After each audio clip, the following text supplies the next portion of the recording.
The little at-home studio is still a bit of a tip, but we are getting there. And today we are talking countertops. So either the last video or else it's going to be the video after this. You're going to see the install of my countertop, which was a Dekton from Cosentino. But what I'm going to explain to you guys today is the different types of countertops that you can go for in your kitchen and why you might go for one material for your countertop versus another. And I'm not saying one is better than the other. This is a decision that is so personal to each person. I'm going to go through natural stone. So that would be anything like your granites, your marbles, anything like that.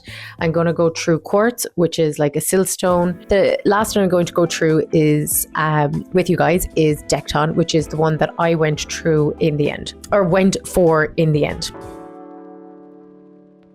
Okay, so let's start with natural stone. So that is your likes of your granites, your marbles, your travertine, your limestone, anything like that is your natural stone. Each slab is one of a kind, formed by nature over thousands of years, meaning that each pattern is completely unique. You are never going to get the same exact pattern twice. And that is one of the reasons that people love a natural stone so much. It's completely unique. When I am talking about natural stone to my clients, I would speak about it like, honestly, it's like an art piece. So that is what makes the stone so unique and so beautiful, but then it is also what makes it a little bit unpredictable as well. So let's say if you go into a store and you select a counter finish and it's in a natural marble, that's most likely not going to be the exact marble that you're getting on your final counter.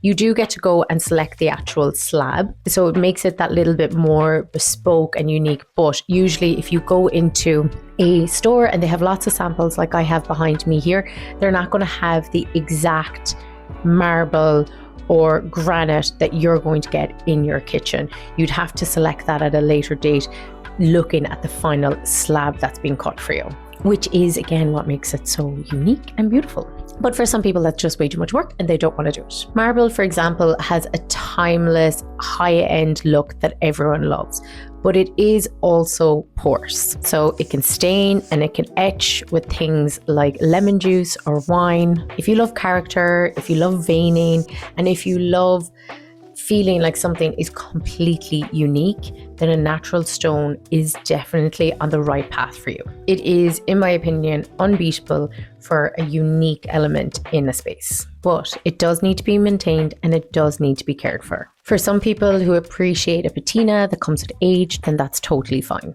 But then other people who want it to look perfect all the time and they know they're not going to keep up the maintenance to keep it perfect, then it's not going to work for them.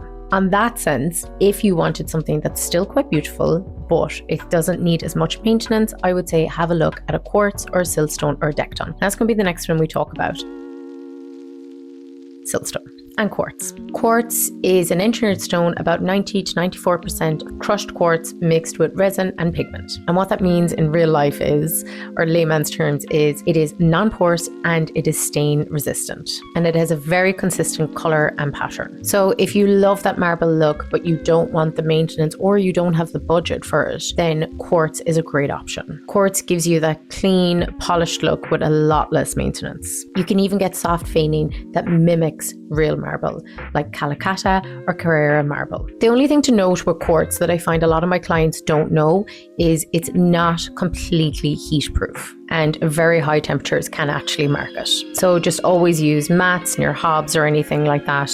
But overall, it's a very low maintenance material. It's a design friendly choice because it looks really nice, and it's definitely kid and family friendly.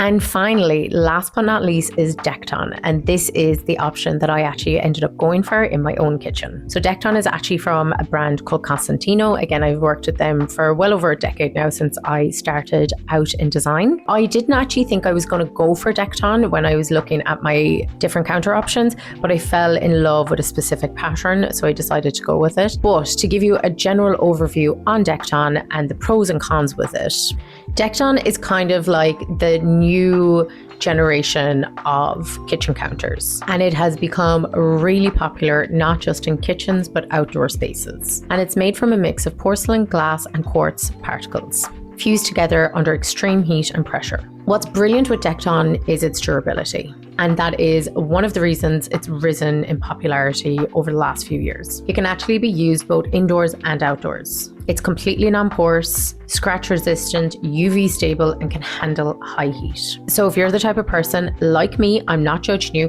who takes the pan from the hob and puts it on the counter, Dekton is a good option for you. Honestly, the main reason I went for Dekton is because I specifically loved the veining of the pattern that I went for. Silestone and quartz are also a really, really good durable option if you find you can't maintain marble. There's definitely no one size fits all with this.